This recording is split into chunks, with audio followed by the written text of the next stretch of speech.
ഉസ്ബെക്കിസ്ഥാനിൽ നടന്ന 2024 international precedence cup നേടിയ Malayali grand മാസ്റ്ററാണ് Nihal Sen. അപ്പൊ 2024 ഇന്റർനാഷണൽ പ്രസിഡൻസ് കപ്പ് നേടിയ മലയാളി ഗ്രാൻഡ് മാസ്റ്ററാണ് ആര്? നിഹാൽ സരീൻ. അതേപോലെ ദേശീയ വായു നിലവാര സൂചിക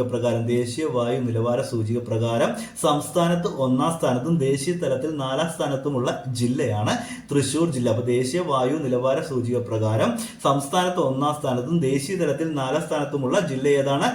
തൃശൂർ ജില്ലയാണ്. അതുപോലെ PM വിദ്യാലക്ഷ്മി പദ്ധതി. എന്താണ് PM വിദ്യാലക്ഷ്മി പദ്ധതി എന്ന് നോക്കാം. ഉന്നത വിദ്യാഭ്യാസ സ്ഥാപനങ്ങളിൽ സാമ്പത്തിക ബുദ്ധിമുട്ടുള്ള വിദ്യാർത്ഥികൾക്കായിട്ടുള്ള പ്രത്യേക വായ്പാ പദ്ധതിയാണ് PM വിദ്യാലക്ഷ്മി പദ്ധതി. അതുപോലെ പ്രഥമ ഏഷ്യൻ ബുദ്ധ ഉച്ചകോടി നടന്നത് ഇന്ത്യയിൽ ഡൽഹിയിൽ വെച്ചാണ് പ്രഥമ ഏഷ്യൻ ബുദ്ധ ഉച്ചകോടി നടന്നത്.